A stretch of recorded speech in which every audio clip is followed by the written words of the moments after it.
What's up, guys? So today I wanted to talk a little bit about some of the new tools I've been using while assembling the Suzuki S40. All the tools we'll be talking about today are from the Icon line that recently showed up at Harbor Freight. They've been really enjoyable to use, and I was just going to kind of highlight some of the pros and cons of these tools and kind of what category I think they fit into. First of all, you guys may be wondering, why do I care what a camera operator thinks of a tool? And to be honest, you probably don't. My first job was hanging air and oil lines on the roofs of car garages. And at that point, I worked for a guy who used all snap-on tools. Like, even his cordless tools were snap-on. This was quite a while ago now, but all the wrenches and all the ratchets were mainly what I was using. And I mean, those were the first tools I really had an experience using, so I was obviously really spoiled right out of the gate. After that, as I became a camera guy where you actually do use tools on a regular basis, maybe I can attach some photos of the car rigs that we build, or even just the cameras we build that require really specific torque specs. And I got obviously the cheap Pittsburgh line, especially as I was still in film school. And I really quickly realized the difference between those tools I was using years ago at my first job and the tools I was using as a college student. So, at my work, we have the Matco truck that comes through there. I work in the office upstairs, but sometimes they still, will let me know when the tool truck is at the service department.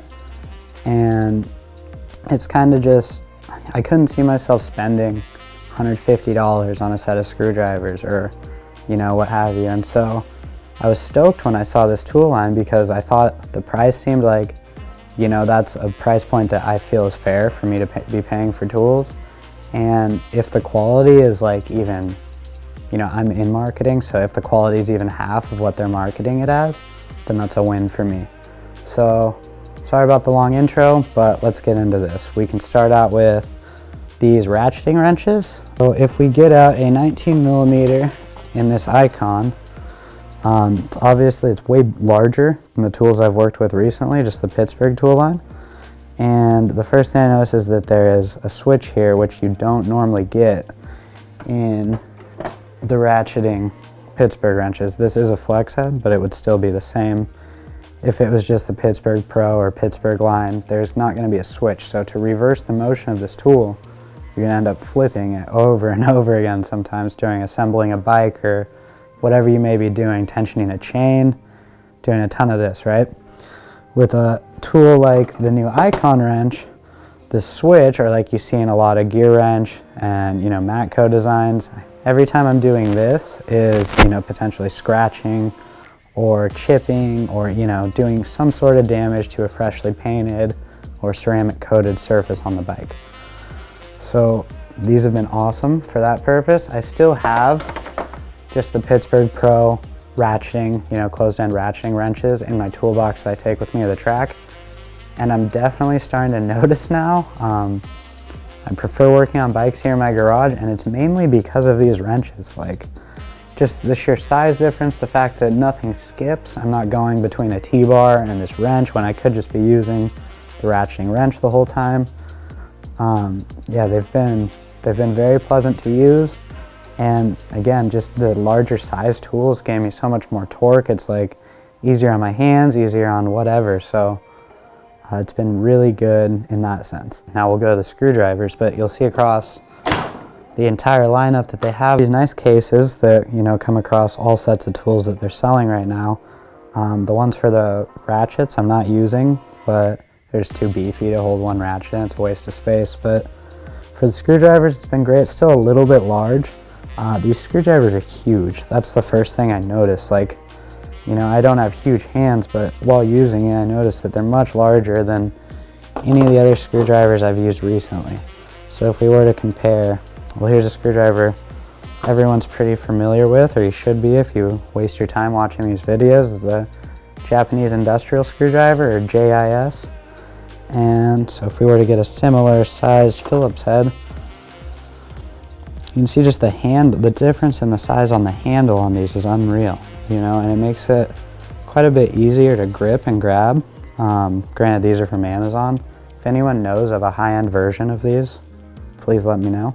I've been prying with the flathead a ton, which I know is probably not recommended. I've hit the end with a hammer. It's much harder plastic on the butt. I'm never really worried with these about breaking off the end. So I can kind of just get one swift whack and usually, you know, get, whether it be a washer I need to bend the edge up on or whatever, I can usually get it really quick with these. Before this, in their spot, I had just a pretty cheap set, you know, like 25 screwdriver set from some random box store, and I broke the ends of so many of them. I'll include a photo of the tip of this Phillips head compared to the Phillips heads that I just keep shearing off in the other tool sets. So they're great for that. You know, I have not broken any of them, which has been awesome. And then we will get on to the last ones here, which are these ratchets. So here is the 1/4" ratchet. And this has been like by far the most favorite tool I've bought from the Icon tool line, and mainly just the slightly longer length. I knew the Pittsburgh version that I was using just previous to this. I always am using the smaller size ratchet when I can. Like, I'm working on bikes. I don't see any reason to try to fit a larger ratchet in. I've got plenty of sockets for them. So yeah, I use this guy a ton. It's never done anything funny on me. I've had so many of these small ratchets that disengage and go into, you know, reverse their motion. And a lot of the times you're like in a tight spot and doing one of these and you have no idea that that even happened, because some of these ratchets, the clicking is so quiet, subtle, and weak. And this is not the case with the Icon ratchet. I absolutely love this one. Granted, it's, you know, 6 inches long or whatever. I'm not putting a ton of torque through this thing by any means. But for what I'm using it for, it's been absolutely great. If you're assembling bikes, working on cars, you know, for the smaller fasteners, this is a great tool for that. Now, I did not do the 3/8 ratchet. I love this old one that I've had. I think it's from my grandpa, and I've always had it and loved it, but I got the 1/2" ratchet, and this one this is probably the most disappointing tool out of the random ones that I bought from Icon. And only just because recently I was putting the axle through the Suzuki Savage here, and while doing so, and I doubt it will do it right now, you know, the wrench did the classic kind of just disengaged and switched on me, which when you're paying a little more, like, I totally understand that when I'm buying a ratchet for $20, $15, I totally get that.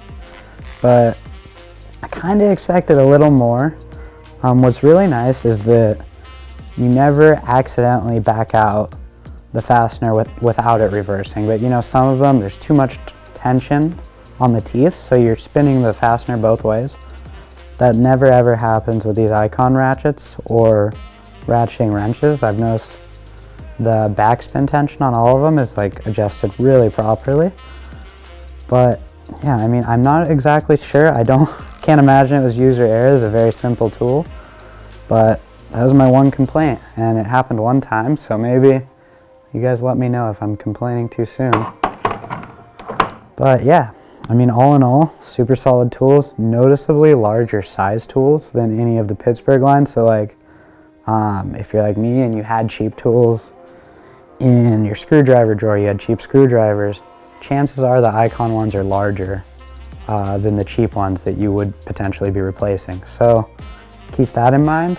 Beyond that, any of the tools with moving components, like, I'll definitely be picking up the Icon torque wrench. Probably not the breaker bar, unless I break a Pittsburgh breaker bar. But it's kind of like they're priced at the point that don't expect to get like a tool truck quality tool, but do expect to have a much better experience using that compared to a regular Pittsburgh line or a Pittsburgh Pro line or whatever the other random brands that Harbor Freight's selling is. Have a good day. Don't forget to like, comment, subscribe. And this pig's almost put back together, so real soon we'll see an overview and video riding it around. Have a great day, guys. Thanks.